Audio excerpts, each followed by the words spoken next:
So.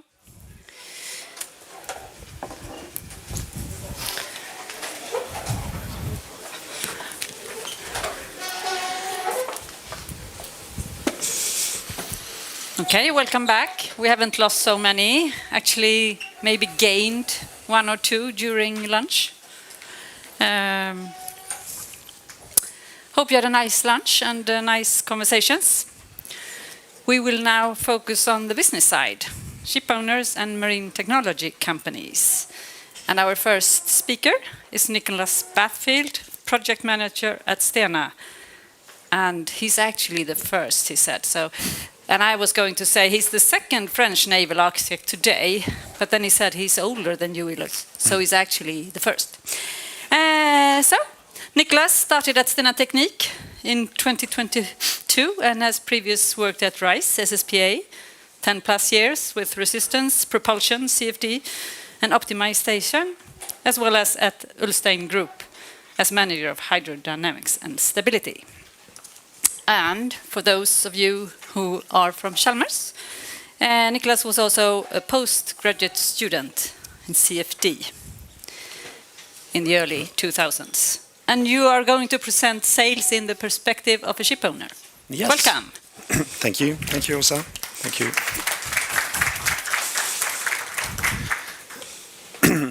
So I will talk a bit about the work we're doing at Stena when it comes to integrating sales, either in our mostly with a new build perspective, because that's we're looking forward and we have identified the fact that sales are a way to reach our objectives for decarbonization, but also from a retrofit perspective, because we would like to have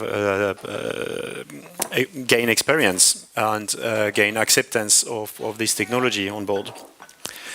But really briefly, this has been presented earlier, and that's data from the International Windship Association about the different fuels that are available or that will be available in the future, and you see the impact of each fuel and the impact of wind.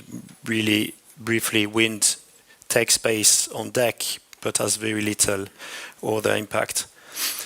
And many studies point to the fact that sails will be adopted more and more in the near future. And the principle is very simple. We have a choice moving forward to go for biofuel or e-fuels, like illustrated there, where the energy from the wind is transferred and transformed into a fuel that is then lifted on board, with a series of losses along the way in terms of energy. And of course, if we can, for part of this energy, at least, because we will not solve everything with sails, but partly if we can use the wind directly, of course the energy efficiency will be much better. So the perfect wind assistant wind system, well, we're really hunting the unicorn. It has to be light, it has to have a low return on investment, it has to be and thus has to be cheap and efficient at the same time. Retractable if we can, because we want to pass under bridges, and we honestly never know on some of our market segments, vessels are traveling worldwide, we don't always know what bridges we may have to pass, and we don't want an impact on operations nor cargo handling. So what I'll talk about today is trying to retrofit sails on this class of vessel, our MR IMO2 Maxes. We are working on that. It's not yet. We're not there yet, but it's an hypothesis that we work on really seriously. And the idea is thus to, as I said, gain further experience and make sure that we lift all the problems, we identify all the problems before we go for this type of solution on a wider scale for new buildings. So let's imagine we put sails on these two guys there. First, we need to choose the supplier, and this has been presented by Mikael before. There's a bunch of suppliers existing on the market. New ones are coming in. It's evolving really quickly. all from wings to rotors, suction sails, and kite. That are included a small description of the different technologies. Really briefly, we talked, I lost my pointer, the rotors are well known, but it's, as Sophia explained, it's a cylinder that is rotating, and this Magnus effect will generate a lift, and these are the devices generating, that generate massive lift. In the category of active sails, you have suction sails also, which are thick profile to generate also a large lift. But in order to postpone a little bit the stalling angle, you have a duct inside the a fan inside the sail that will suck in air from one side to the other, or to the top of the sail, allowing to reach a sharper angle toward the wind. Then you have the rigid sails, like the Oceanbird concept that we looked at before. There are even inflatable sails, thin profiles that look more like the regular Bermuda rig, and usually they compensate the fact that they have a lower lift coefficient by a massive square area instead. We're talking about 1,500 square meter for these sails. And other type of thick profiles, but also kites. So that's a brief ranking of these different technologies with regard to lift and lift only there, and that's not the complete, that doesn't describe completely the performance, because of course drag is very important. But you see that flatteners provide the highest lift in theory, and then comes wing sails in the middle, and solid thick sails right after. And as it's been pointed before, the rotors were dominating the market. They're still developing, of course, but suction sail seems to be taking the lead now. Of course, I'm very aware that these figures are changing really quickly, and they're already obsolete because they're from last year. But when, from our perspective, when looking for a supplier, first we make a very rough estimation of the performance of the sail and the need or the adaptability of the route to sail propulsion. So there I've taken an example which actually is not a really good route, because it's from Singapore to Amsterdam. This area is not really windy. There we have a lot of very low wind and very little space to make a route optimization, and the Mediterranean area is a bit tricky. But we look at this data, we look at the wind data, we combine these to make an assessment together with the sail suppliers, or we take third parties like Rise SSPA to help us in this assessment. Once we have identified the potential, and of course we do this not only for a single route, but for all the routes that are relevant. And when it comes to our IMO2 maxes, they're selling all over the world. So I have a portfolio of 20 routes that I'm looking at. Then when in the selection process, we look at the maturity of the suppliers, and the main issue that comes, the main question that comes is whether we can install these sails where the ships are. This is the spreading of our fleet of tankers over the world. They're on the spot market, so there's no definite route. They're moving everywhere. This ship is probably on its way down to somewhere in Africa, but can be rerouted to Houston anytime. So when it comes to installing sails, we want to be able to use dry dock. Usually the dry dock operation are done in Asia or in the Middle East, sometimes in Europe. But we never know if the vessel will be, if we decide to place it in, to install it in Europe, we cannot be sure before 3 months ahead whether it will be in Europe or not. So that's one constraint on the suppliers, that the solution has to be able to be installed anywhere in the world. They have to give us support anywhere. Solutions that are containerized or can be produced on site are of course favored. And then during the life of the vessel, we want and we require support worldwide also. So we cannot reroute the vessel for the installation of the sail. And we aim at installing the sail optimizing the dry dock period to install the same during dry dock and not to take the vessel off charter a few days just for the sail installation. Second issues that has to do with cargo equipment and all deck equipment. There's, for example, helicopter operation that have to be done. There's also the line of sight issue. So these MR tanker, they are ATEX vessels, so that limits a lot. You have an illustration here of the ATEX zone. The sail equipment itself has to be ATEX certified, which is an extra cost, or you have to find a zone where the sail, if it is active and it has electric system, where the sail can be outside of the ATEX. You have to look into the winching area, as I illustrated earlier, the passage of mooring lines, the reachability of cranes, and generally handling of cargo. There we have an example of one of our RoRo where the turning radius of the trucks is considered. If we are to place a sail or a sail support somewhere on the deck, we have to make sure that the trucks can, of course, turn and that we don't limit operations and loading because of that.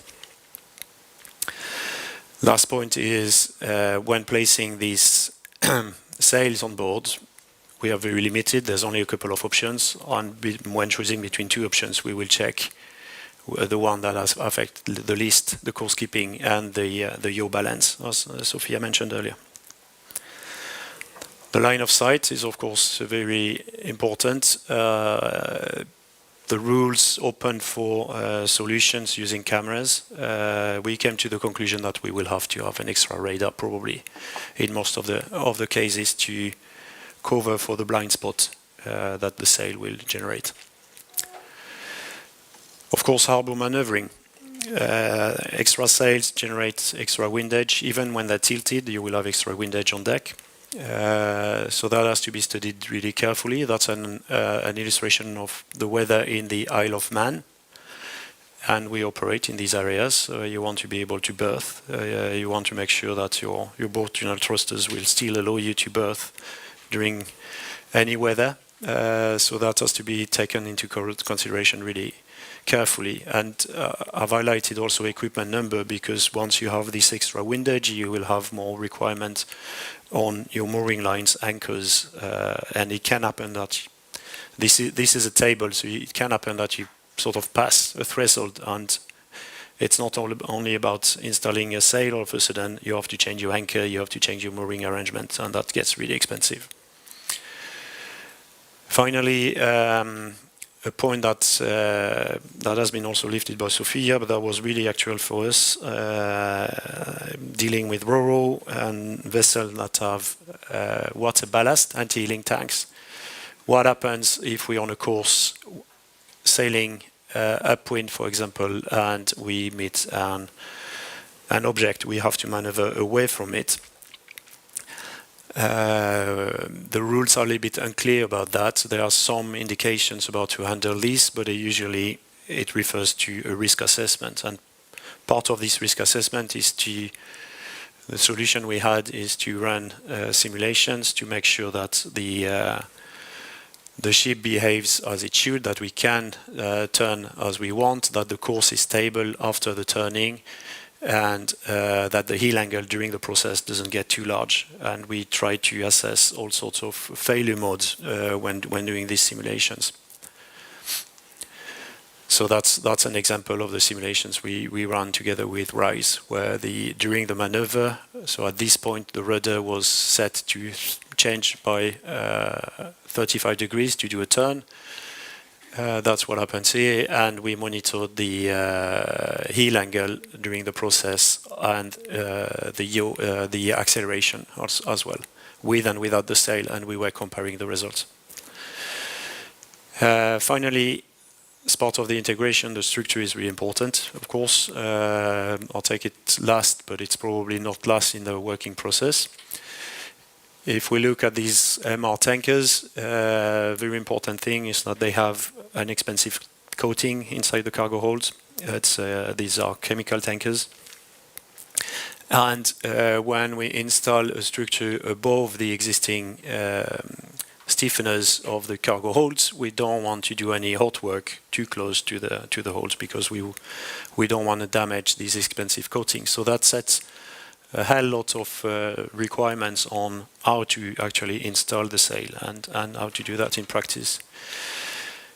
The design load used for the sails have to be, of course, taken into account. So we are transferring these loads into the structure, and issues like these points here where fatigue can occur have to be looked at really carefully, because most of our vessels are really optimized for structure weight, for steel weight, and of course, when adding this type of structure on top, issues with fatigue can occur. And this whole structure will add weight on top of the weight of the sail. It may sound a little bit irrelevant for a tanker, because stability for a tanker is good, but these tankers have a limitation, or at least they have to be able to carry a certain amount of cargo at a certain draft in order to fulfill their duty and fulfill their commercial contract. And they don't have a lot of margin. So when we talk about integrating 1 or 2 sails, it's not a big issue. But if you look at 3 or 4 sails, all of a sudden, systems that are heavy can become problematic. And of course, you have to look into the stability requirements. So these are quite well defined. The intact stability rules are quite well defined in the rules. Situation where you have anti-link tanks is a little bit unclear, but the loss of weight rules used for cranes can be used as a reference. And of course, we want to make sure that all this investment is actually not made in vain, and that we benefit from that. And that's where it gets a little bit tricky, because first we need to assess that the promised performance is there. So the ITTC, led by Sophie, actually came up with a procedure for sea trial of wind devices with this on-off test.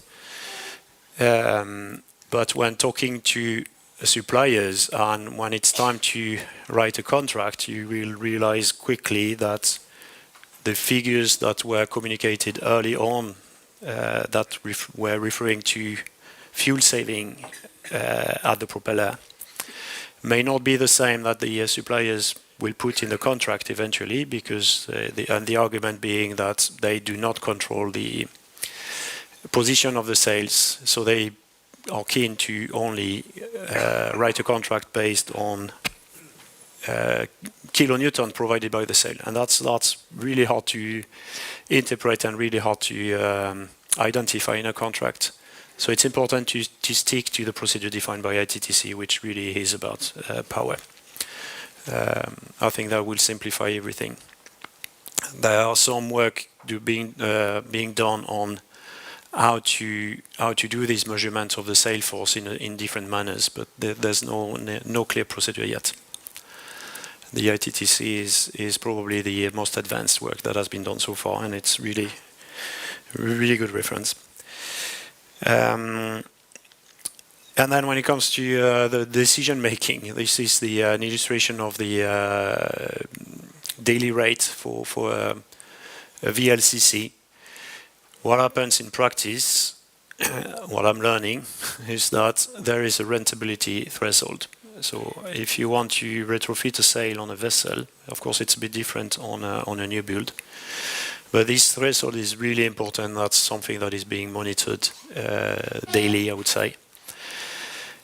The issue is that our tankers, for example, have a lifetime, or we're planning to use our tankers 15 years. Some of them are 10 years. Some of them are 10 years old, so they have 5 years ahead of them. So when putting a sail on one of these older vessels or a middle-aged vessel, we increase the capex. And thus we increase this threshold all of a sudden, making it harder for the business units to actually earn money for the next building. And when the market is in this situation, all of a sudden this type of decision is a bit harder to take. although you know that you may increase the second-hand value of your vessel eventually, or that you may be able to reuse this sail, because if your vessel has a 5 years lifespan ahead of it, the sail itself has 20 years, so you may be able to install it. But what I realize is that these type of scenario are not yet completely studied or considered in our business cases, and that's something, of course, that will, I hope, with practical experience in the near future will be used, and that will give us a bit more flexibility to do this type of investment. So that was the last slide of my presentation. Yeah, it's a hurdle. It's really a hurdle race. We need to focus on the next hurdle every time we pass one. Thank you. Thank you. So when will you install your first sail? I don't know. There's this graph. That was 2020. Yeah, this graph plays tricks on me. Yeah, okay. And we have one vessel that we come out of the yard being sail ready, and it should have been more than sail ready, and at the last minute the contract changed. So, but still, all the equipment will be there, the cabling will be there, so it's quite open, and we're working on we're working really actively on the MR tankers. So I hope we will see that soon at Stena. Okay, thank you. Do we have any questions from the audience? To soon after lunch, or?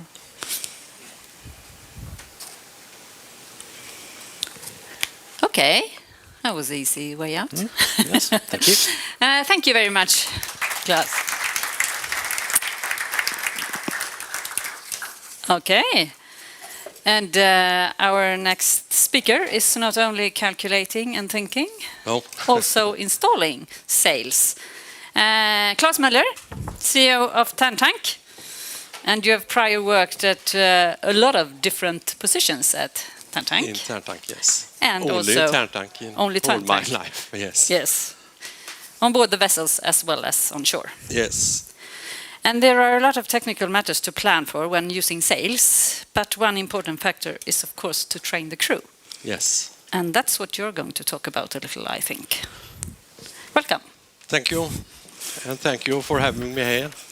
It will be a pleasure, but can I change this to my presentation? Or there.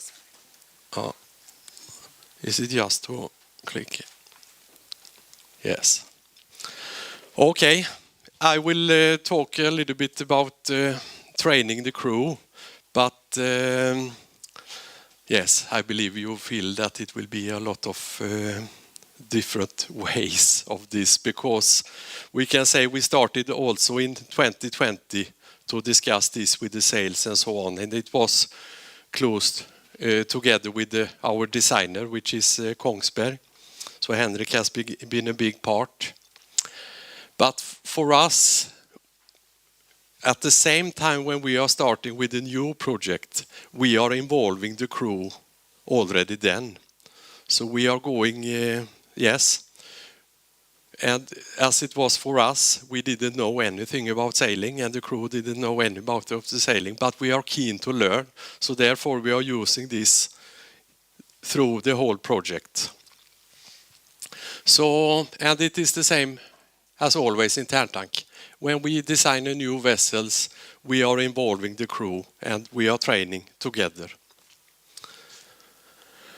And we are a small company, so it's easy for us. It's more complicated for Stena, who is a very big company. But we are a small company, and we have very close relationship with our all the crew on board.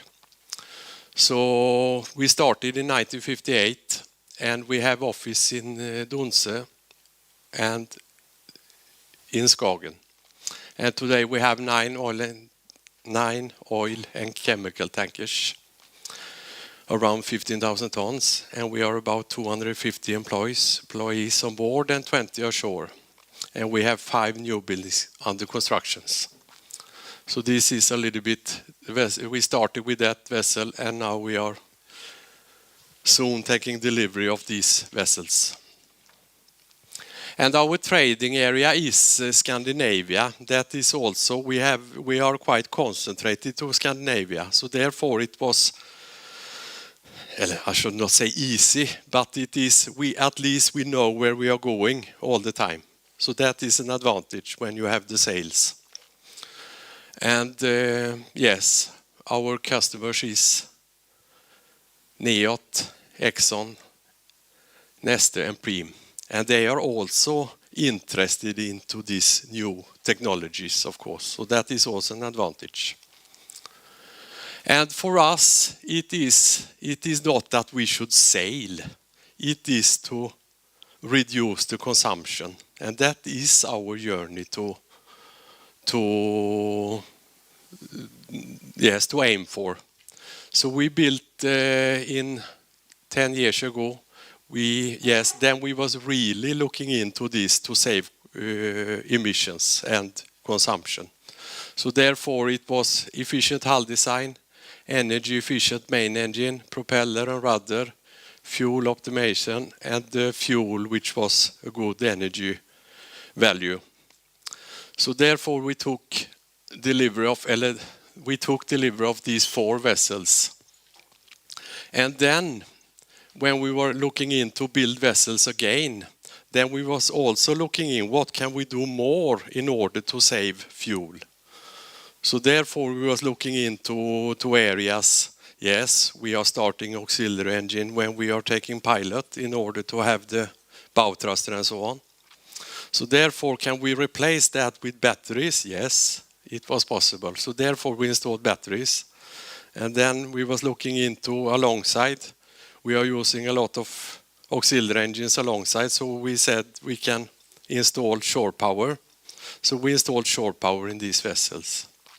And then when we was ready to order vessels again in 2022, well, already in 2020, we start looking into which areas can we do more in order to save the fuel or consumption. So therefore we continued, and then we said we can look into this wind propulsion. And then we ended up with some sales, yes. So this is the areas.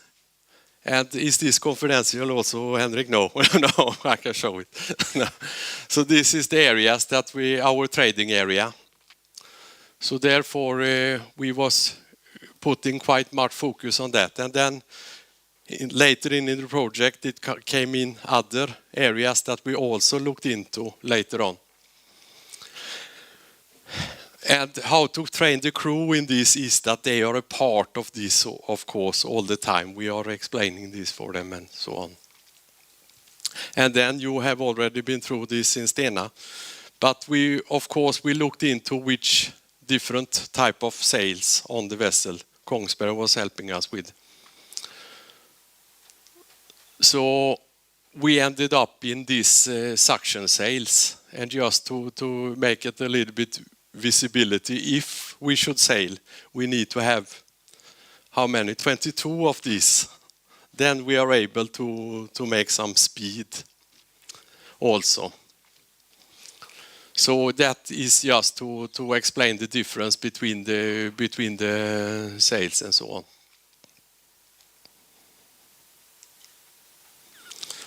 And then when we had decided to which sails that we have to use, then of course we need to learn how these sails are working.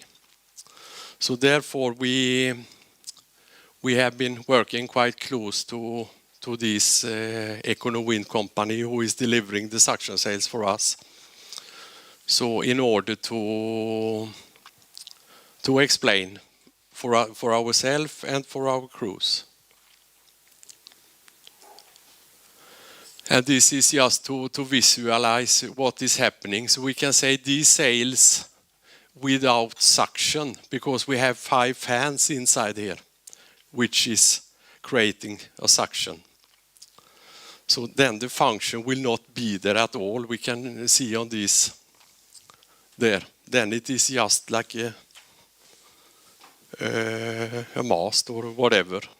So in order to have it really working, that it should be working, it is have the suction on. Then it will work like an airplane wing. You can say that we are creating. It will be less pressure on the one side of the sail. So this is what we are going through with the crew also, these things. And then when we come into service, we have to see how it will be working. But this is the principles of the sails that we have decided. Yes, once again, the air will go faster, exactly the same as an airplane wing. The difference is that it is standing straight up instead. Yes, and then we have been through a little bit how to sail. Where is the sails most effective? And yes, then we have this where we can see where it is most effective. And the thing is, for us, it is also that we are not able to deviate so much. Of course, we can do a little bit when we are learning, because for us it is a learning curve all the time. But the base is that we should have the same routes as we have today. Because when you are going in the Great Belt, it is not so much to do. You cannot deviate 10 degrees or whatever. We are using the same route, and then we see what we will get out of it. Yes, and this is the things that we need have been learned also in order to see, yes, if it is any idea to take them up or down. That is a little bit why we are learning these things.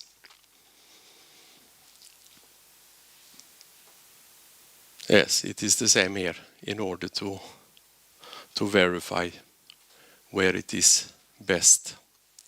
Otherwise, we can keep them down. Yes, and then we are coming into the risks and so on also. This is, for us, this is mainly probably the most important, when to have the sails up. So anyone can set sail, only a sailor can take it away. And that is a little bit through, because we are talking extremely much about good seamanship. Because you need to have good seamanship if you should use the sails also. So therefore we are going through all the things which can happen. It can be much wind, it can be much rolling. If it's rolling too much, should we take them down, or so it is a lot of these trainings that we are discussing. We are discussing together with the crew. And based on that, we are making the procedures also, of course. All the discussions and so on, we are trying to make procedures around in order to be safe, more or less. And we can see our trading area is extremely much in the North Bothnia, which means that we have a lot of ice and so on.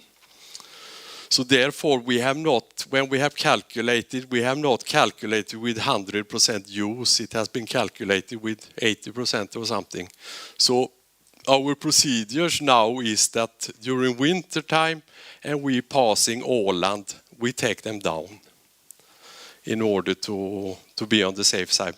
Maybe it will not be like that. Maybe we can use it more, but we don't know yet. So therefore, all these procedures is based on our discussions. Maybe this is confidential. No, very good. But yes, but this I think this is the most fun part of when we are coming into sailing. How to to operate the vessel when we have sails. And that has been discussed together with Kongsberg and Henrik and this. And then we can see if we have this fixed speed of 12 knots, for example, and then if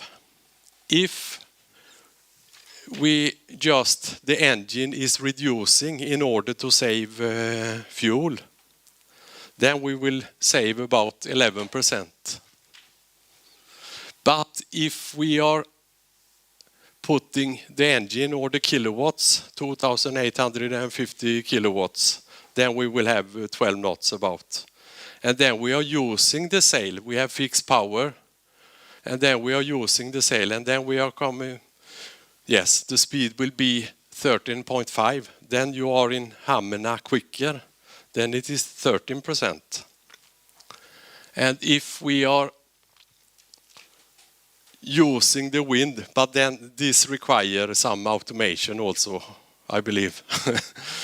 Yes, some smart things. But then we are using the wind all the time in the best situation. So sometimes we have a fixed ETA here instead. We are putting in, we calculate 12 knots to Hammerna. You will be there Wednesday afternoon, 1500. And then you put in Wednesday afternoon, 1500, that I should be there. And then you are sailing when the wind is best, then 17 knots sometimes, 8 knots sometimes, 4 knots sometimes, then you will save 18%. So this will be very interesting for the crew and for us later on when we can see which is the best way of using the sails.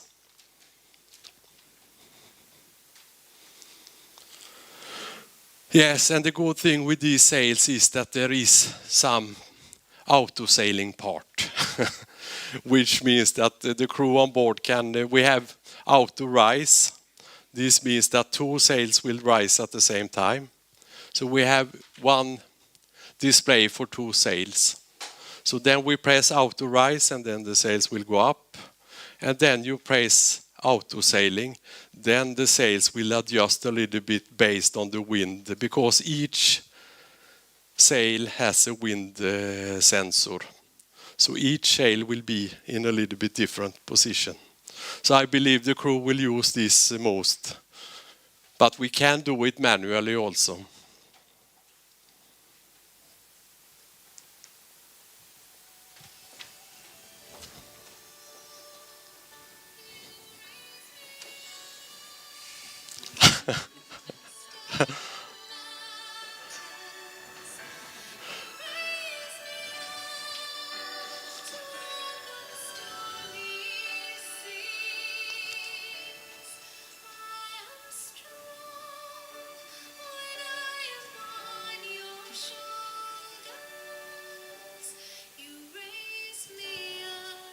Are you crying?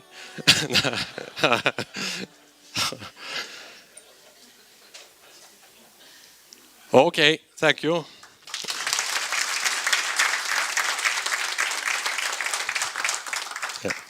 Thank you very much. Do we have any questions for Claes? Like, when is the first delivery? The first delivery is in March, and I have to say already now, because the sales is owner's delivery, and it was extremely hard to ship this to China, and also extremely expensive due to the fact we needed police escort and all these things. So what we have done now is that we are shipment by only this part. So it will come down to China next week, and it will be installed, and the hydraulic and so on will be tested, electrical it will be tested. But when we arrive to Europe, we will put the actual sail on. So in March the vessel will be delivered, and in June the sail will be installed. Okay, something to look forward to. The first vessel, and then the second vessel will come in September, and the third vessel in November. And number 4 and 5 will come in 2027. Okay. Yeah. And will you go to Gothenburg and have a... Yes, for sure. Ceremony. It will be on the Onse Shipping Meet. We will have the first vessel with the sails up. Okay. Any more questions? Yes, I got already microphone, yes. Yeah, thank you, very interesting presentation. My name is Jian Li, and research from Chalmers. About your, and you have slides about this winter navigation around the Åland. We have an ongoing light project.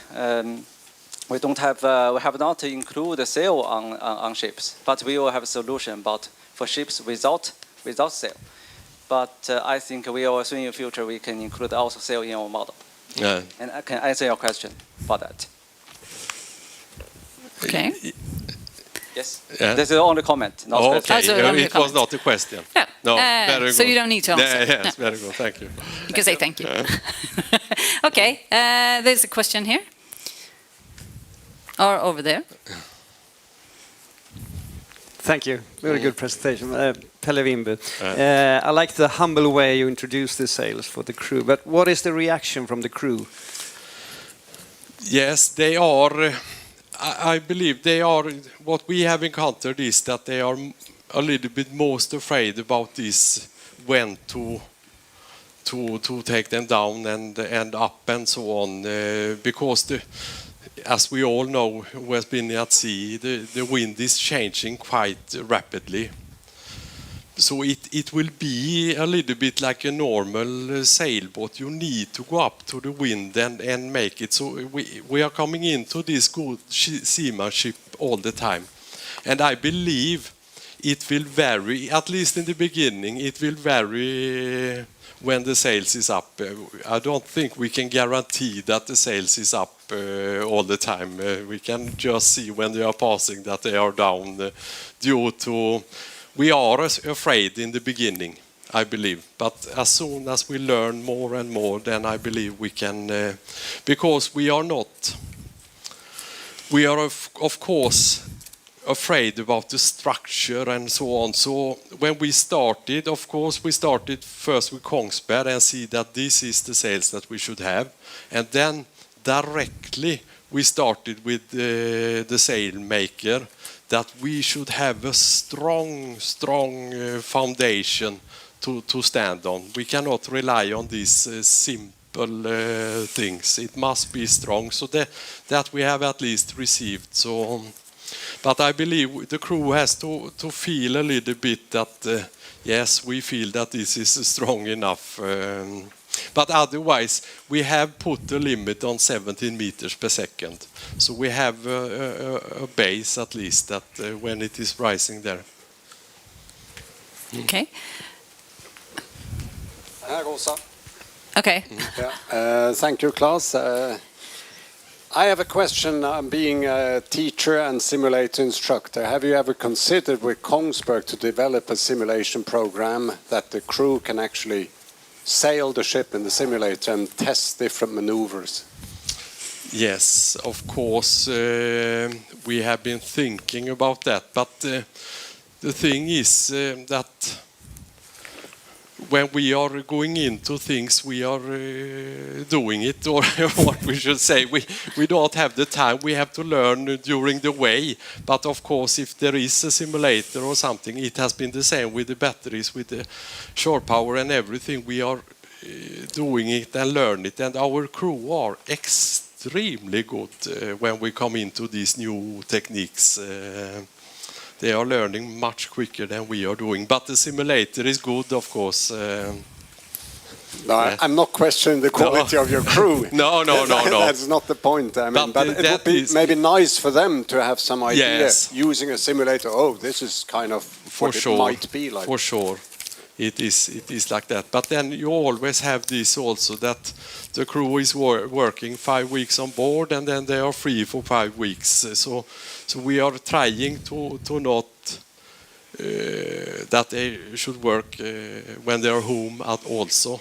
But of course, a simulator will be a gain, I believe, for sure. You might want one for your students. Yes. Is that so? I think we need in the future to actually have in the simulator these kind of models where we can educate students in using WOPs. Yeah, I believe that. Yes, for sure. Yeah, I guess this is also, and we have this joint project together with this simulator and also Washington. The purpose is also to build this simulate-based trainings. Because when we see this and the videos, especially on the DMV website, and we see the captains in the report where you have the wind propulsion devices on board. I mean, the safekeeping properties and also the stability and everything is very, very different. And we also try to talk with some people who have been working on board the vessels, which has wind propulsion systems. And then they said they need training, but not just the lift and also fall down with the sails. But what happens is now in the machinery systems, sometimes you need 20% of the force from the sails, but sometimes you have 90% of the force from the sails.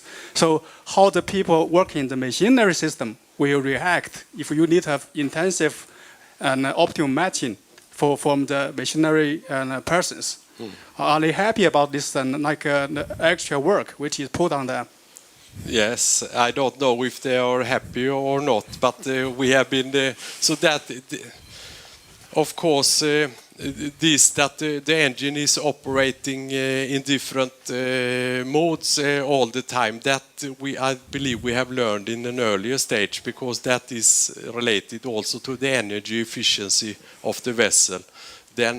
So that was the previous step, that we are not having this fixed RPM or anymore. So yes, it has been a part of earlier steps, I believe, in this. Thanks. I think we have 2 more questions.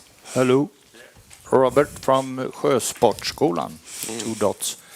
Thank you for a nice presentation. And as I see, your title is the CEO. I'm quite impressive about your technical insights into this area. But for me, CEO stands for customer, employers, and owners. And what is the benefit for the customers that you see? And I think you are competing on a tough market and you need to win your contracts. Yeah. How has this improved your competitiveness?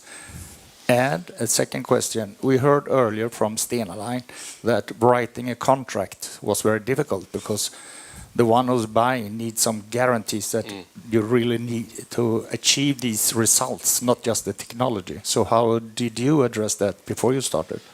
It is, I should not say that it is easy for us, but we have been using all this because our aim as a company is to have our vessels on time charter.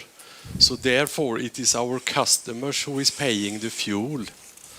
So for us, this is a little bit of business idea to sell in a low-consuming vessel. Yes, so therefore all these things, batteries, shore power, sales and so on, is reducing the consumption. So we need to show in an early stage the figures, what is the benefit for this. And then you also should have a higher rent because it is more expensive to build with sales. So you need to find the balance there. So it is a good question. So you need to really be focused on these areas also. But we have seen that it has been working but it is big investments in order to get the businesses, yes. But you need to take this. One last question, Sven Borén. Yes, is this on? Yes. Yeah, cool. Well, you stole my question a bit. So the remaining parts of the questions I would like to pose then is, okay, so it's nice to see that you are a forerunner here, which is very good. And what are your expectations when it comes to these kind of investments and in terms of ROI, but also sustainability? Is this investment driven by only earning money, or is it also sustainability, the sustainability heart, so to say, into this? Yes, like I said before,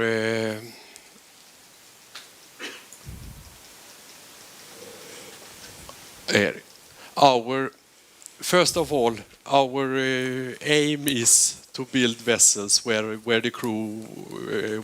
and the crew would like to be in any positions. It is a working environment. We have been working with since 1958, only working environment and so on. And then in 2012-13, we said that now we will include the other environment, and that is in order to reduce the consumption. So it is all our focus is to reduce the consumption, but then you are also getting. So we are saying that now I should not say that we are glad for this EU ETS and Fuel EU Maritime, but it is now we are at least able to get a little bit benefit for this energy efficient that we have done during the years. We have had other areas also, Clean Shipping Index and all these things give you some benefits in order to when you are reducing the consumption. So there is several places, but of course to save the emissions is one driving force. It is. Okay, thank you very much, Claes. And today, I don't know, we've not had so many presentations where Oceanbird has not been mentioned. And today we're actually right now going to hear more about Oceanbird from Magnus McAldener, R&D manager at Oceanbird. And you've been working as long in the vehicle industry as Claes has done in the shipping industry. PhD in mechanical engineering, Master of Science in vehicle engineering from KTH. And now you work with shipping and Oceanbird. I do. Welcome. Thank you very much. So, thanks for having me. Magnus McAldener, Head of R&D at Oceanbird. I must start this morning. I had a fantastic way to this place. I walked through the town and took the ferry from Stenpiren over here. Very nice way. But when I walked through the town, I realized it's soon Christmas. Have any one of you bought any Christmas present yet? No, that's bad. That made me think about my youngest son, Hannes, when he was 5 years old. He's 70 now. And when you're 5 years old, you get the most amount of presents you ever will get. From there on, it goes down, and when you're old as I don't get any presents. But he got 27 presents. And he just took the paper off, and when we was sitting there, opened 27 presents, sitting in wrapping paper, he was crying. And I went to Hannes and said, what's the problem? You got 27 presents. And he said, I didn't get what I want. And that's bad for a father. So I said, oh, what did you expect? What didn't you get? I don't know, but I didn't get it. And I kind of feel it's a little bit the same for me. I spent 27 years in automotive, R&D all the time. And now I'm moving into a new business. It's like I'm just about to open the maritime presents. Let's see if I get what I expect. I don't know. And I guess it's the same for you. Let's see if you get the presentation you expect. I will ask you in the end. I ended up leading Scania's development of electrified vehicles. I was heading 1,500 engineers. That's probably more development engineers than there are globally in wind propulsion right now, I would say. We are 20 at Oceanbird. That's 2/3 of the complete company, which is good. You should always have 2/3 of the engineers in R&D in the company, or the people in the company. Anyhow, what I can offer is not the insight from maritime. I can offer an outside perspective from a business who have done a green transition a little bit earlier, or are a little bit further into that green transition. And I'm also happy to see that many of my topics were covered better by the previous speakers, so we can jump some slides pretty fast and focus on what's unique from my perspective then. So I will talk shortly about the company, a little bit about the financial argument. We have touched upon that. Our concepts, which we are developing right now, how we see the market looks like, and our position in that market, and what makes you win the competition. We have heard of many different techniques and technologies here coming into this market. And a short ending on how far we have come. Short about the company. I mean, this is our slogan, very, very catchy. Of course, we would like to earn a lot of money and give back to our owners, but we are also really believe that we would like to be a part of transforming this business into something different. And we believe we can. And there are two ways.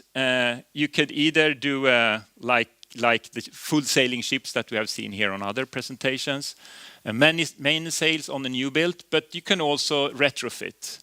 And I think we start to learn that the retrofit is maybe harder than we expected. But the new build, it's not easy either, but probably bigger potential faster actually in new build. As I said, we are a young company. This is the complete company. We are based in Stockholm, Tumba. We have two strong owners, Alfa Laval and Wallenius. A lot of people from all over the world. Fantastic team. Interesting task.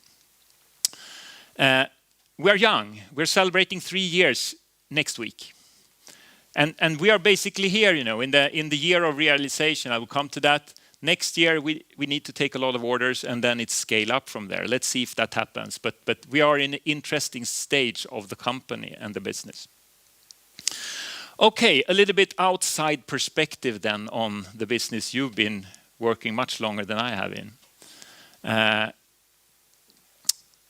The business I come from was surely a part of the climate problem. That was very, very clear. And we will see a slide on that later on. But the company I worked for quite early said, well, we understand we're part of the problem, but we are certainly a part of the solution. Let's take on that challenge. And decided to do battery electric trucks. When I started, many of people said that will never be possible. It will be just batteries in the complete truck. Now, basically, you can go and buy one. And you can almost earn more money today than if you buy a diesel. If the diesel price goes up just a little, it's the best way to earn money.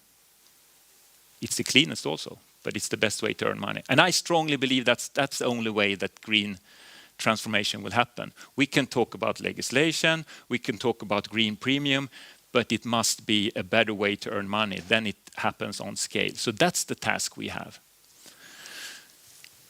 So road transport stands for 16% of the CO2. Shipping is just this little part. And maybe that's a problem for shipping. Because you can always say, but we emit so little of the complete pie. Couldn't someone else take it?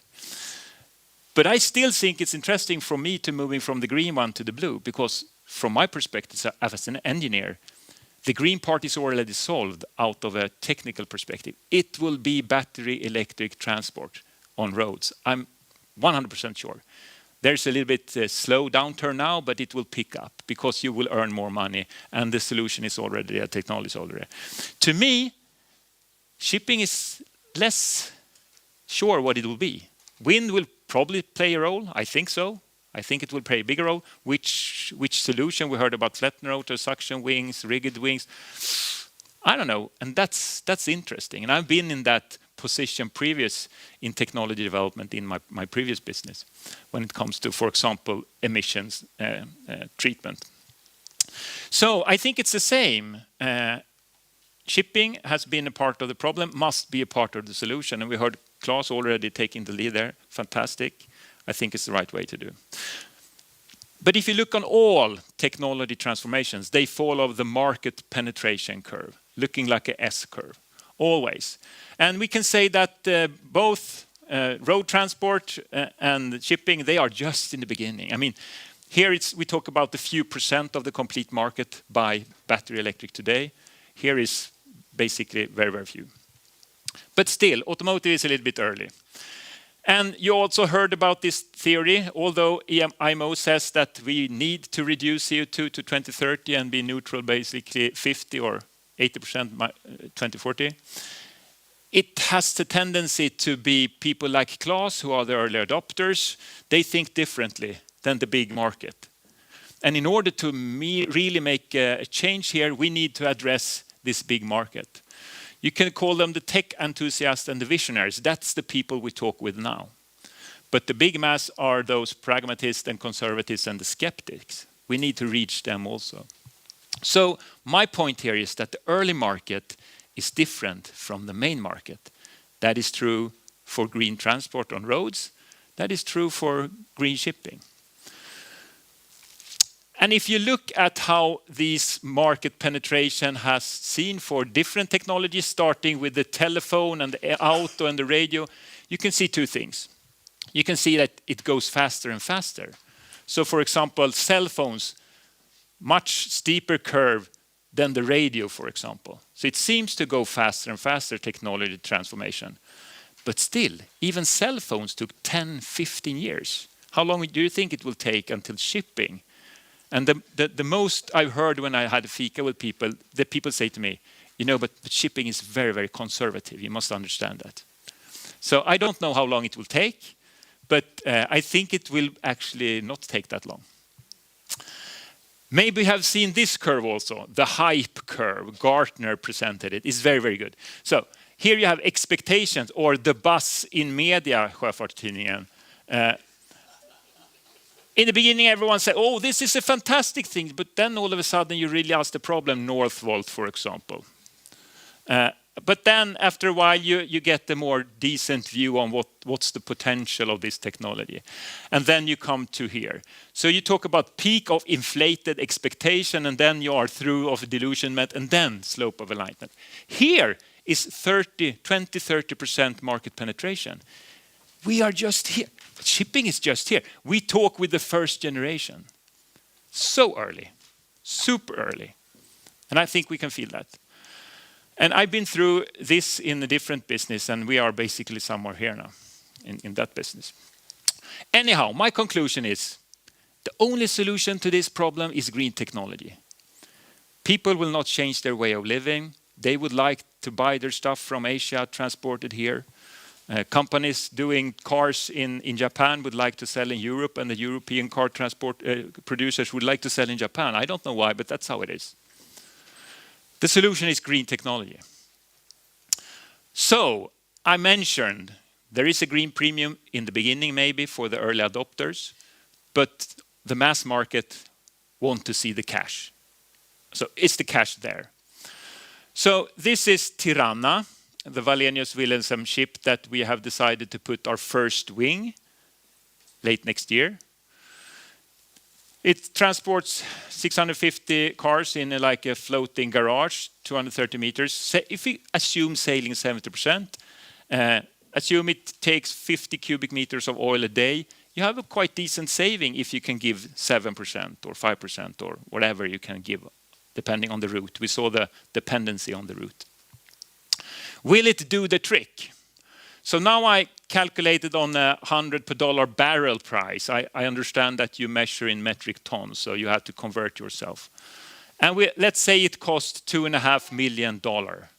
We are more expensive now, but that's how it is when you produce prototypes. We will go under this eventually, that's no problem.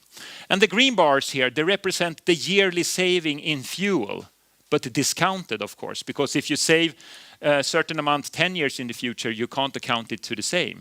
So you discount it over time. And the brownish curve is the accumulated saving. So when have we earned back the capex cost of the sale?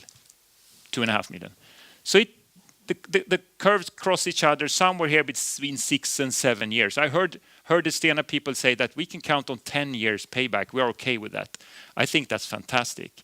I think it will be hard if we not reach the 5-year payback time to have anyone actually buying. So what you can say now, we're just on the border of being a case for buying our sale with this. But here we are helped, and I will come to that. If you instead do a curve like this, where you have years to pay off, and depending on the cost, material cost of the wing. So of course, the more costly, the longer it takes. And now I take the red area, that's the no-go zone, that's more than 7 years payback. No one will live with 7 years payback. And if we are around, 2.5, somewhere here, we are just on the border. But we are helped. And DNV, they made this presentation a couple of months ago, saying that the IMO rules and the tariffs on CO2 and so on, that will create a push for alternative fuel. What it will be, I don't know. I heard methanol mentioned, hydrogen, ammonia. Nobody knows. And this is very similar to what it was 10 years ago in automotive business. People were so sure what the alternative fuel would be. but they bet on different horses, and it became battery basically. No matter what we choose, it will be more expensive. I don't know, double the price, 3 times the price, I don't know. And that is just fantastic, because if you just double the price from $110, we can sell, it doesn't matter what it costs. It doesn't matter. It's a good business. So we will beat without sales any day. And this puzzles me, because why haven't anyone else seen this? Because right now, this year, we will order 1,700 new ship builds in the world. And basically, 1 or 2 or a handful of them are even wind ready. The rest will sail 30 years without this payback time. They give away money. Market economy will sort that out. They will have hard to compete. It's a no-brainer to me that wind is one of the solutions, not because of sustainability, but because of economy. Wind is free. Fuel will be more expensive. We are helped by the legislation, so the payoff is short. And there are actually no super big obstacles. Yeah, it's a little bit problematic to install maybe, and transport it from China to where, yeah, I know, there are some things. But to me, we will sort this out. So how would we like to address this fantastic opportunity, this market that we have? We do it firstly with the Wing 560 concept. It's 40 by 14 meters, 560 square meters, a 2-segment tiltable, foldable wing. It's a big thing. So this is me standing here with my red hard hat. Weighs 200 ton. Not a small thing. It's hard to put on the tank. I'm sorry. Yeah, that will be the next generation. So that's how it works. We have a steel structure here in the middle carrying a lot of weight, and the green parts here are sandwich composites, epoxy glass fiber basically. We have chosen a tiltable concept. That's partly because handling the really high winds, but also, I mean, you need to go underneath certain bridges and so on. And our first customer is one of our owners who are very much into Ro-Ro, which are already high ships, unstable ships, so folding is important. But it brings some complexity, of course, because you need to be able to take the wing down no matter. So it's redundancy on every system. We should be able to take it down, even if you have a power loss, even if a hydraulic hose cracks and whatever. And the way we operate it is under 20 meters per second average speed, we can sail. Under 25, we can have it upraised but folded. Above that, we will tilt it down. And it will be automatically tilted down when the ship detects an unsafe situation. But as Claes said, there will be many situations where the crew will take the right decision and tilt it before the system will detect it. The crews, they are the smart ones. They are the ones who have the experience and can understand the situation coming up early on. We have heard a lot about the market, so I will not say so much about this. You have seen it. You're in the business. You know all the alternatives. If you go to Clarkson, and this is what we have done, this is how it looks like. We have 18 suppliers right now.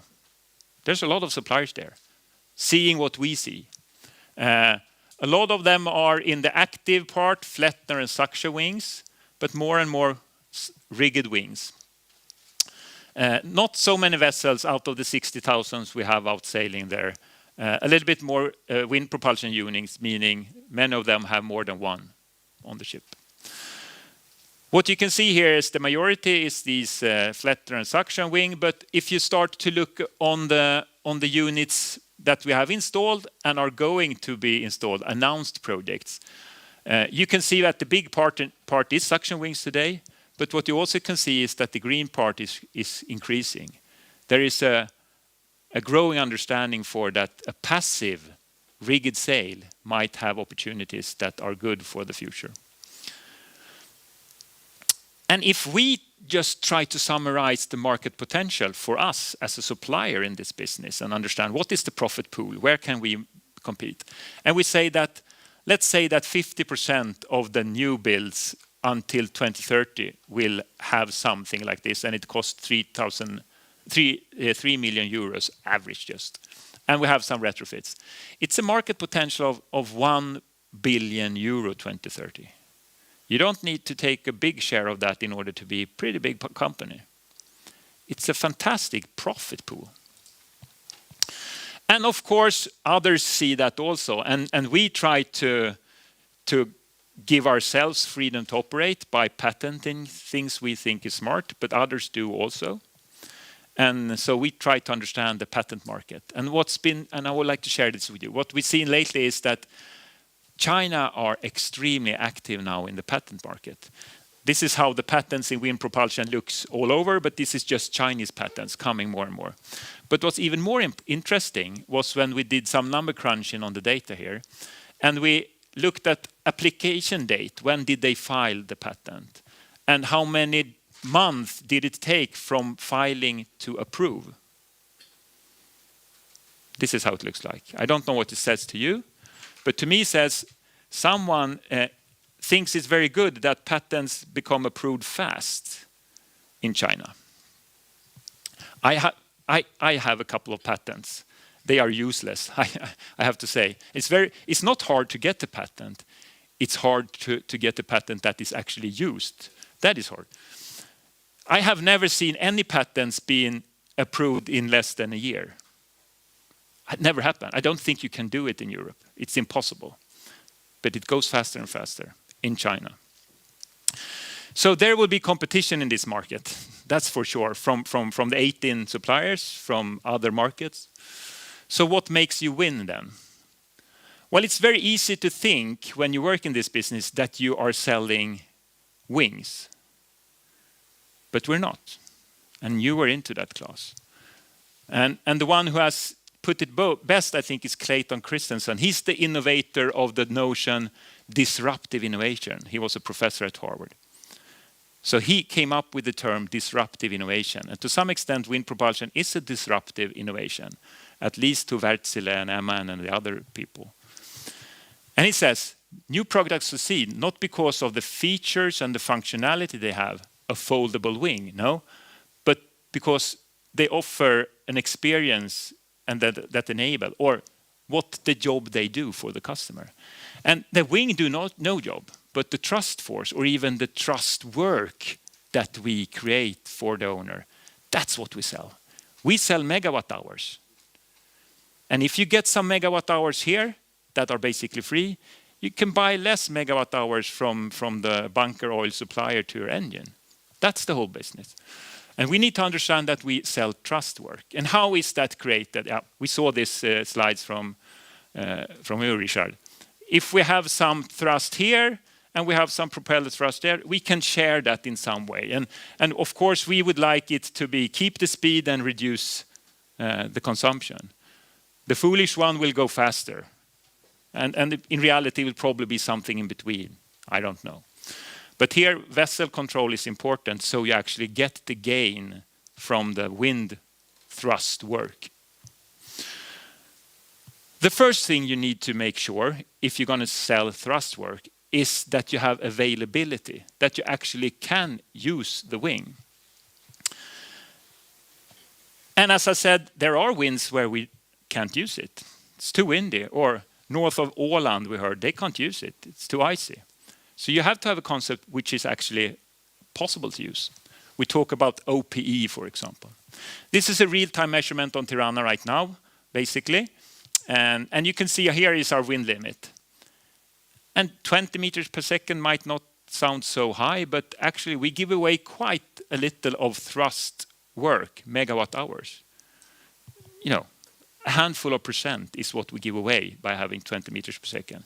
And I can basically assure you that when we start to work with, we might be able to approve 20.5 or 21, and then we can increase that. So, yeah, it seems to be that we have availability. Next thing is utilization, and Claes, you covered it very well. Who's the one who's deciding when we use it? It's the people on the bridge. Because our solution is folded down automatically, but it will never start to sail automatically. And we have our main system here, and we have a backup system there on Tirana. This is Tirana Bridge. Looks very similar, like everyone do. But there will be a person saying, now it's time to sail, and then they push the button. And if they feel that I don't trust this system, we haven't been able to build some kind of man-machine confidence, there will always be a reason for, I think I wait a little bit. And if you have the sail down, you create 0 megawatt hours of thrust work. So that's the second thing. You need to create that thrust so they utilize it. Availability, utilization. And of course, we have a fantastic way of giving alarms and communicating with the crew and detecting unsafe situations. I don't go through this. I don't think we have time. The third thing that needs to be in place is when it's available and you utilize it, does it create good thrust force? And here will be the differentiator, I think, between different technologies. And we already basically covered that. You have true wind, and of course you have we are motor sailing here, so we have a speed, and then you get the apparent wind, and you create a lift and a drag, but we are only interested in the thrust. And I've seen these graphs with lift now here 2 times. That's just part of the truth. It's actually lift over drag that is important here. And I will come a little bit to that. We don't need to go through it. So this is the true wind at 0 knots on a IMO route, like a standardized route. What happens with apparent wind when you start to sail in 2 knots, in 4 knots, 6 knots, 8 knots, and up to 20 knots? You basically have the wind from the front all the time. And that's why I say it's not only lift. Yeah, we will have hard to compete with the Flettner rotor in the best wind direction. But in many routes, you have the wind from the front. And we believe that that's where a wing sail, a 2-segment wing sail, actually have benefits. So we believe that our unique selling point to compare to many others is high thrust and high operability, availability and utilization. Those 2 things. And utilization is partly made by the safety philosophy and bringing confidence to the crew. Crew training is a part of that. But also we have a low maintenance system. It's a passive system. We have support from strong owners. And here I think one of our owners, Alfa Laval, they already have a global service network all over the world for other marine systems. We will easily tap into that for our technology. So we believe that we have a quite good case of taking a part of the market share of that 1 billion 2030. And we would be happy with 15%. That's pretty good. How far have we come? We work with a land-based prototype in Landskrona on the Öresund dry dock. So we rent a place there. And it will be used for crew training. So they can come there. There is a wing on land. We will have a bridge there. They can see what happens when they push the button. That's a part of it. Of course, it's a development rig for our engineers. We will use it for our next wing generation and the next, of course. Right now we are building up parts, just showing you the composite segment of the main, the leading edge of the main, the tilting base here. All parts coming in now. Tirana is the second wing that we will install on the ship to prove that we actually can create that saving. That's the other thing. In dry dock this summer, we cut out a big part of the deck and reinforced it and put the foundation, so it's already there sailing out. And we will put the tilting base and stuff on regular port calls. And then we will have a longer stop for a week or so when we put on the final wing. And that will happen late autumn and the land-based prototype during the spring next year. So it's interesting times. And I think I finish off there by showing this 1-minute film. You have maybe seen it, but this is how we believe it will look like 3-4 years from now, 5 maybe.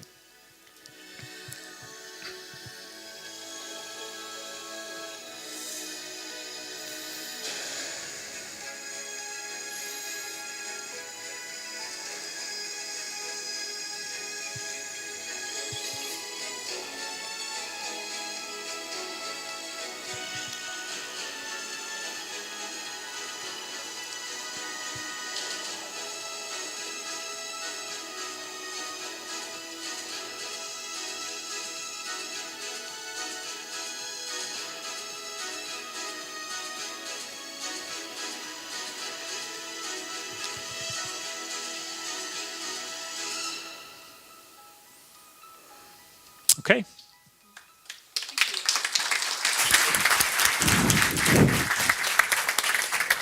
Thank you very much. Interesting. Anybody crying? That's from your... You had better music. Okay, do we have any short questions? Because we have another speaker and we have a... Okay, Nicholas. Yeah, Nicolas Batfilstina. You talked about the return on investment. I just wanted to point that you cannot forget in the calculation the off-hire time, the yard expenses, and also 10 years that accounts for everything. In the best case, it's already a stretch. Yeah. So you guys as suppliers have a lot of work to do to reduce actually the price of your prototypes today. Yeah. That's very important. Thank you for adding. And these 2 weeks of installation time, that will present a lot of hundreds of thousands of dollars if they have to be accounted for. Thank you for sharing. Robert Carlson here. I heard you read You're Crossing the Chasm by Geoffrey Moore quite well. It's a 20-year-old book.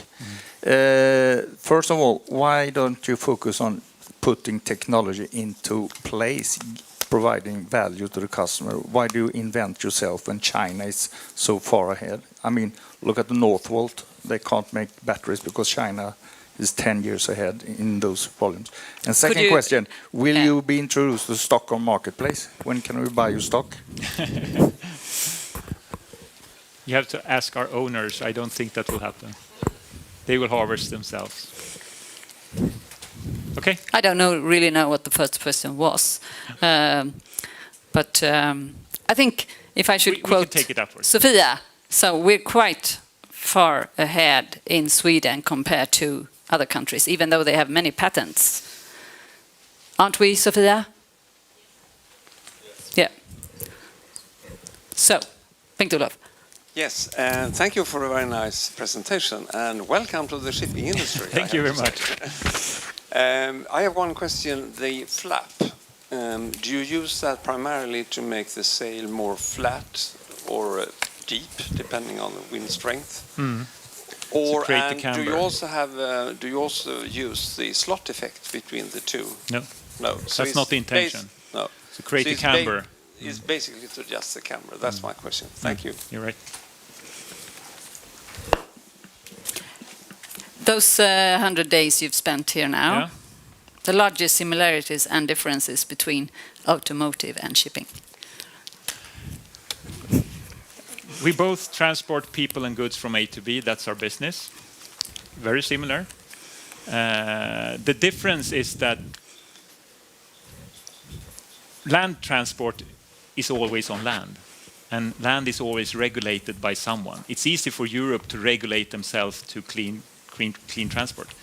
That seems to be hard in maritime, and it's also harder to find one person who owns the decision. It's a ship owner here, it's an operator there, it's someone chartering there, it's one owning CapEx, the other owning OpEx. It seems to be very hard to find the person who says, yes, of course, I see the money, I will do this. And then everyone say, you know, we are a very conservative business. Thank you. Thank you very much. And I actually like the answer because I've tried to talk to different research financer, government agencies and so on, and they've said it's the same logic in all different businesses. And I've said shipping is a little different. And now you've actually confirmed that. We are now going to have the last presentation, and we've talked a lot about different things over and underwater, sales of different kinds. And almost all of you have talked about the weather. And therefore, we're going to talk about route optimization, where weather routing is quite an important issue. And the speaker is Harsha Shemakkurti from Storm Geo, naval architect with a PhD from KTH. And you've been working almost 2 years now at Storm Geo. So please tell us all about route optimization for wind-assisted vessels. Thank you, Åsa. Good afternoon, everybody. My name is Harsha, as Osa introduced. I work at StormGeo, and during my interactions today, everybody kept asking, what do they do? Do you do data? Do you do machine learning? And I'm like, no, wait, I'll tell during my presentation. So I want to introduce my company first, but the main topic I'll be focusing today is route optimization, which I think is relevant for most people with wind-assisted sailing today. And we've run some simulations, which I'd like to share, and how it can help increase fuel savings while maintaining the speed which a conventional vessel would have without sails. So a bit about StormGeo. So we have in the shipping sector about 14,000 vessels we are servicing today and 4,000 clients. And all of them primarily use a software. And what is this software? It's a navigational aid which they have for navigating and voyage planning. So there are three components to this. First is what you see in the center, which we call as S Planner. Oops, I closed it.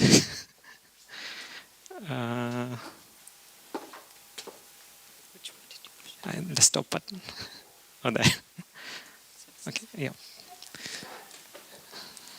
S Planner. So this is what you have on the ship, a giant screen where you can say, I want to go from point A to point B, and it tells you which path to take.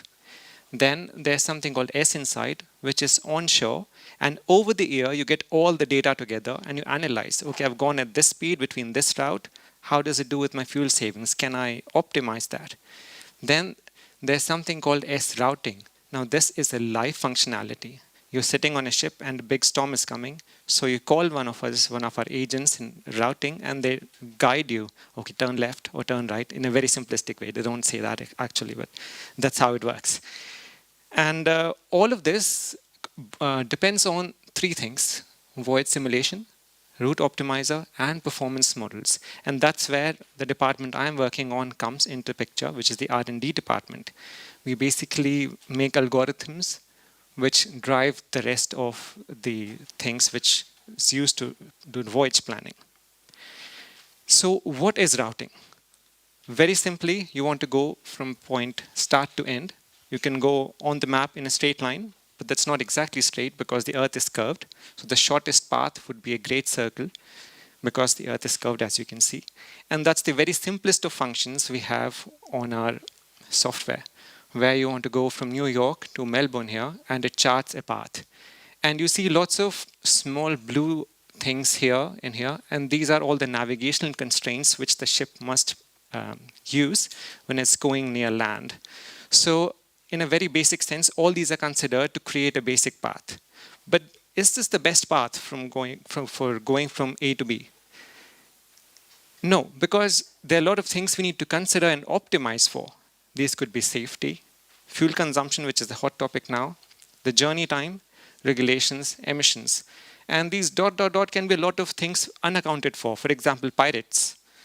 You also consider them, so you go around them. So all these things put together adds complexity. And that brings us to the optimization objectives which we want to have.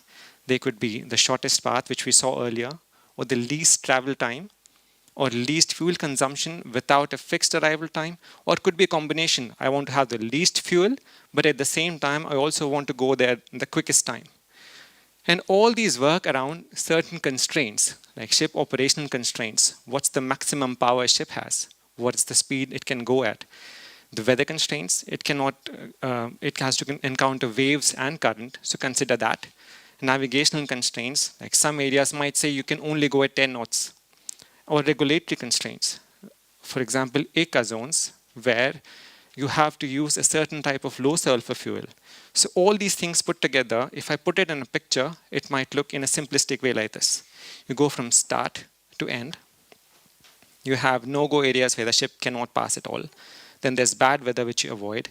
Then there's an ECA area where you can only use low sulfur fuel. Then there's land, of course, you can't go on land. Then suddenly there are pirates, so you go around it. So all these things put together, there are a lot of constraints which you try to solve in order to reach the end in the best possible way. So in our arsenal, we have 3 solutions which we have developed. The first being a mesh-based optimizer, which is a very basic optimizer, but extremely efficient. And this is what is currently being used by most of the clients. And they use solutions like Dijkstra and A*. I don't know if you've heard of these algorithms, but they're very established algorithms which work on a mesh. I'll talk about it later. Then we have something called an iterative optimizer, which we have developed in-house, which further adds on to the mesh-based optimizer. And lately, we've developed a new optimizer, which considers both speed and track as variables in optimization. I'll talk about these next. So starting with the mesh-based optimizer, the entire ocean has been covered with a mesh in our system. Near land, the mesh density is high, but in deep ocean, the mesh density is low. This is just to improve computational efficiency. On this mesh, we apply Dijkstra algorithm. So what this does is, along the edge of each node, it calculates the cost based on the weather it encounters. And then once it has searched the entire space, it tries to find which is the best path to go from this start point to the end point. And the black line did not show, but there's supposed to be a black line, which is the shortest path, the best path. So in very simple ways, that's the optimizer. Now, if we apply this on the mesh, the path looks a bit like this. And you might say, this doesn't look right. It is so ragged. It is so sharp. It is so not smooth. This can't be the best way. To overcome this jaggedness, which is happening because it can go only along the mesh, we developed an in-house algorithm called the incremental routing algorithm. So what this does is, in all these blue points that you see in between, it creates subsequent points as a cloud around it. And for each of these points in this cloud, it searches for the best path. So the optimized route looks a lot smoother, and also it is more optimized. And it overcomes the limitations of the mesh. Now, the best part about this, it's extremely computationally efficient, which means it runs really fast. So within less than a second, you already have an optimized path between point A and point B. Now, all these steps that I showed you assumes the ship has a constant power. That means if the engine has 10,000 kilowatts, then that's the power at which it is operating. What this means is if there are calm sea conditions, the speed is constant. Now, you might think that having a constant speed is not the best way to find the optimal route, and which brings us to the next algorithm that we are developing right now is variable speed and track. So we are changing both the speed of the vessel along the path and also the direction it can go in. But as you can imagine, the complexity is much higher because now there are two variables which we need to optimize. And using a traditional mesh-based approach doesn't work with this. So to overcome this, we came up with a new algorithm called the evolutionary algorithm, which draws parallels from the genetic algorithm, which you might find. What it does is it starts at point A, and next what it does is it has two variables, speed and track. Track is the direction, the heading. Now it creates children, as we say, or candidates, 3 candidates each for 3 headings. Now you can choose to have 3 headings or 9 headings. Depending on how many headings you have, for each heading, it is creating, it is seeding particles. And this process sort of continues such that each child becomes the parent for the next generation and new cloud of points are created. By doing this, between point A and point B, we're creating an entire cloud of points through which we can find the best route possible. One challenge with this is, in each iteration, if you're adding 9, the number is going to grow exponentially. To avoid this, in each generation, we do some sort of a selection process where only the 100 best candidates are chosen to be parents for the next generation. So there's sort of an elimination of bad or weak candidates. And this process continues, and you can see the grayed out points. These were not chosen. This is just a representation. And chosen points all come together until they reach point B. and we have multiple routes possible going from A to B, which were the 100 best possible cases. Among these, we choose the best possible route, and this is what the algorithm gives. One challenge with this algorithm is that it is computationally quite expensive. That means it takes a couple of minutes to do a routing as compared to less than a second for a mesh-based optimizer. So we are trying to improve its efficiency, and we have come up with interesting solutions. Now, we tested this out in our software, which our client used in a beta version, and the results are quite good. We were going from Cologne to Rotterdam, and if you see the green line, this is just a great circle. This is the shortest path. The route finder, which I introduced earlier, has a consumption of 977 tons. And if we use a mesh-based optimizer with constant power, it has a consumption of around 970 tons. But if we include variable speed also, as we just saw, we have a further decrease of 6 tons of fuel. Now, over time, for an entire year, this fuel savings become quite significant.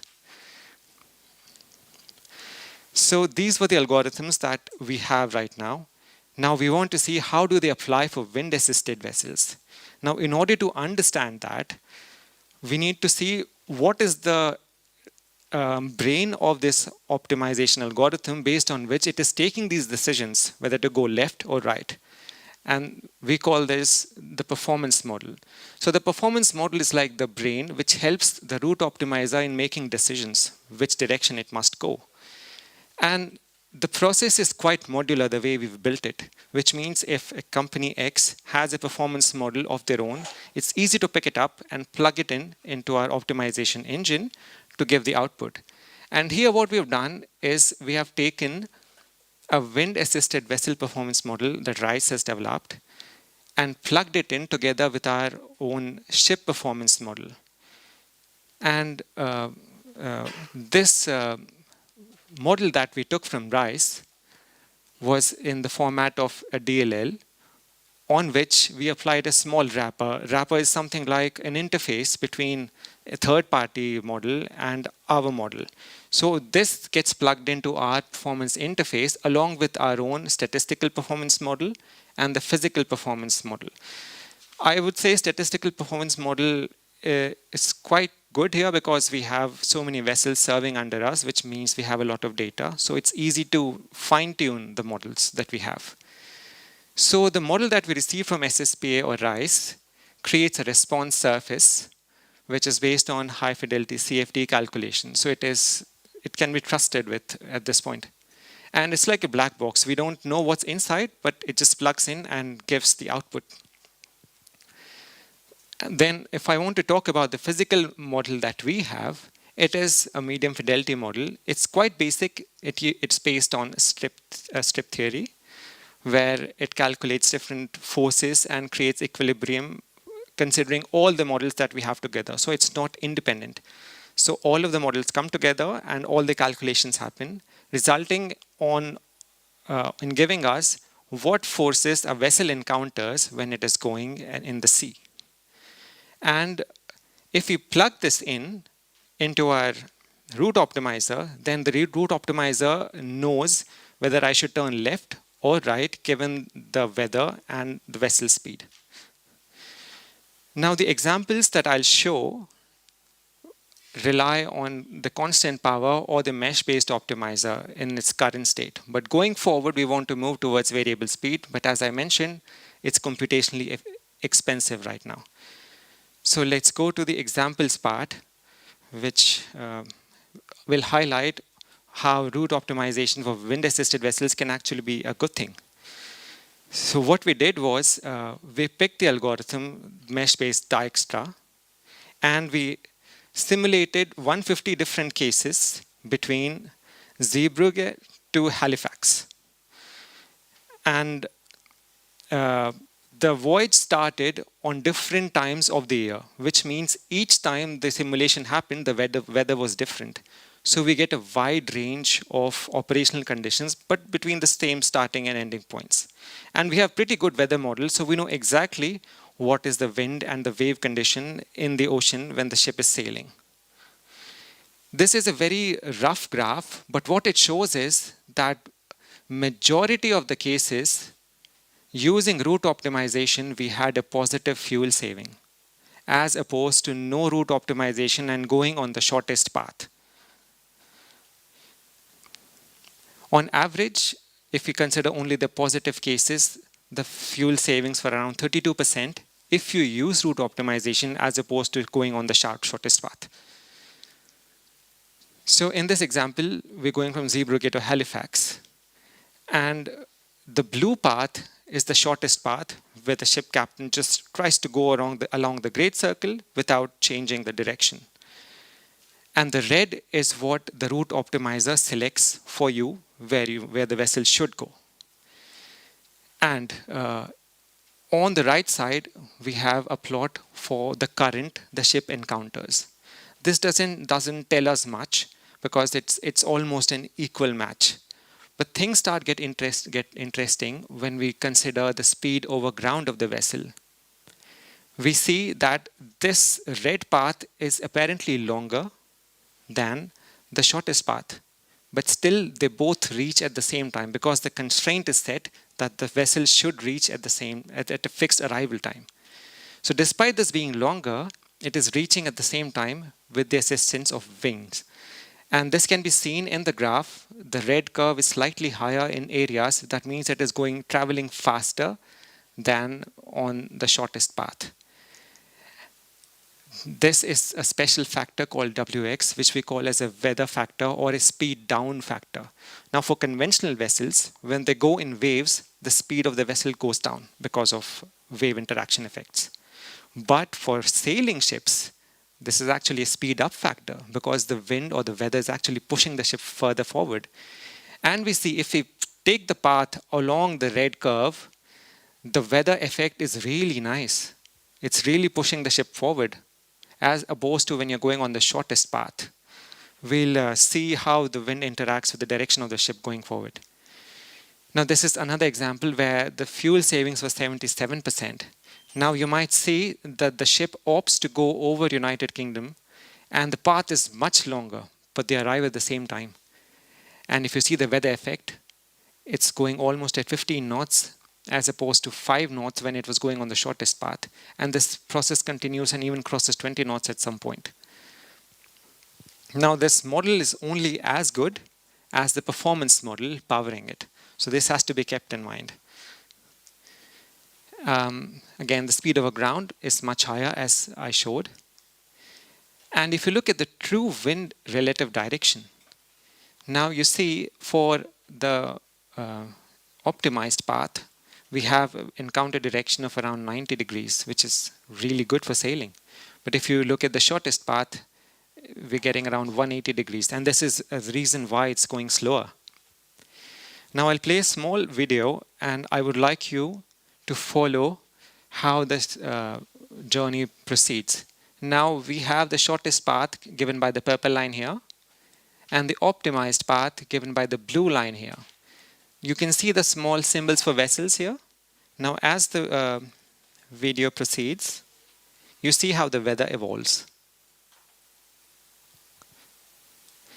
You see the wind directions given by these lines. Both vessels are going, the weather is relatively calm. As it is going, it's encountering winds at 90 degrees. And it catches the high winds there. The darker the color, the more the wind or the weather factor is. And here it gets really interesting, where it really catches good winds. But compared to this, the direction of the wind relative to the sail is not so favorable. In the end, okay, it stopped before it was supposed to. But in the end, it reached its destination. So in essence, during lunch we were discussing, and one of the points that was raised was, is the wind-assisted vessel fast enough to keep up with conventional vessels without sails? And what we've seen here is, yes. One of the constraints that we had here was that the vessel should arrive at a fixed time. And that's why it was taking this long path to get there. If we didn't have the constraint of fixed arrival time, then it would probably reach there even faster than a conventional vessel would. And that brings me to the end of the presentation. Thank you so much for your attention.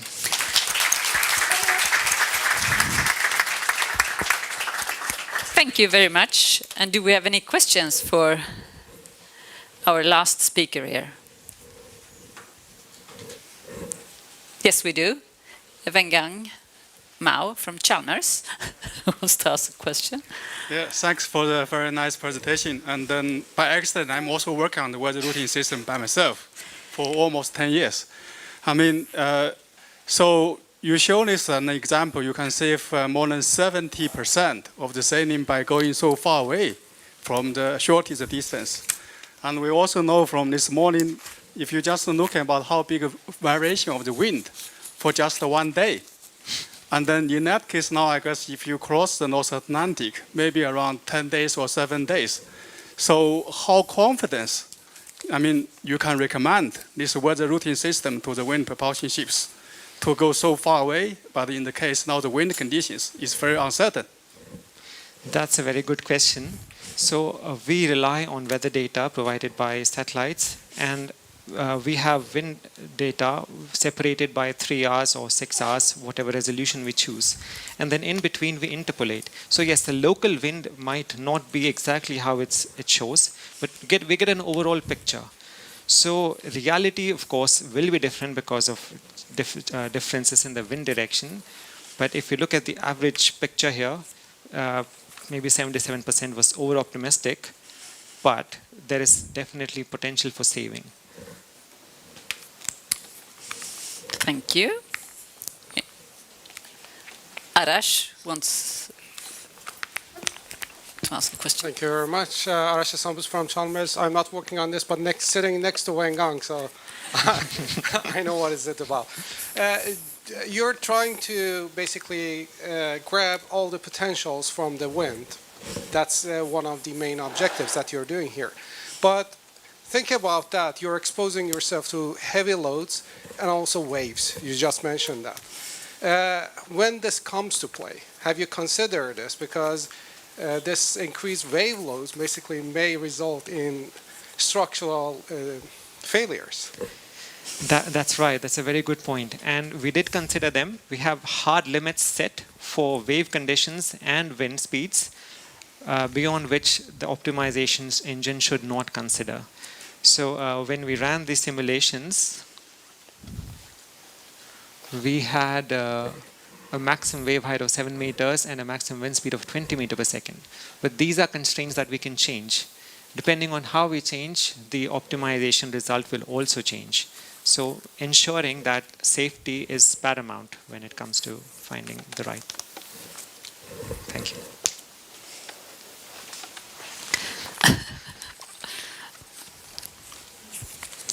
Yes, thank you, Jenny. From Chalmers, also from Chalmers, and sitting next to Harash and Wengang. Yes. They have prepared all their questions before. Yeah, I have a minor technical questions. You said you use this strip theory to calculate the equilibrium forces around the hull and rudder. I wonder how confident about this kind of theory and calculation. How do you handle this second order force, for example? So we have two models there. First is the statistics-based model, because we have a lot of data. Another is physics-based model, which you just pointed, the strip theory method. And it's a medium fidelity model, so it's not high fidelity. So yes, it is not super accurate, but whatever shortcomings it has, we bridge the gap using real data and in a machine learning approach. Thank you. So maybe the last question. We're a little over time, but I hope it's okay. Very good. I will be quick. Henrik from Kongsberg. Hi. I was just wondering the weather in a sense that you calculate the weather with the probability, I guess. And I know that in Atlantic crossing is 9 days. And what is actually hitting the probability of altering a course as much as you do? You must calculate some kind of probability, I guess, to actually hit that window for the weather. Because I know that in 2 days, the probability for the weather is probably not what the forecast is. So Exactly. So that is the challenge, because for 2 days we can be sure that the weather's going to be like this, but then it's going to turn. So what we do is we constantly re-evaluate the route every day, for the next 2 days. But initially the route suggestion is what it gives. So a risk could be that we're going over UK and then suddenly the weather changes completely to the opposite, which might lead to a more weird route. So that risk does exist. Of course, that comes in the risk analysis part of the equation, which we haven't incorporated yet. But it will be part of the tool, I guess. Yes. Very good. Thank you. Okay, thank you very much. Thank you very much. And I would like to thank all speakers today. A lot of good presentations, I think, and I hope you think so too. And also would like to thank the audience for sitting here, listening, and asking clever questions. And I think that concludes this seminar. And we will serve, I don't know, what are we serving? Coffee or fika or whatever outside, so you can stay for another 20 minutes or 40 or whatever, talk to those that you haven't spoken to yet. So thank you very much for today.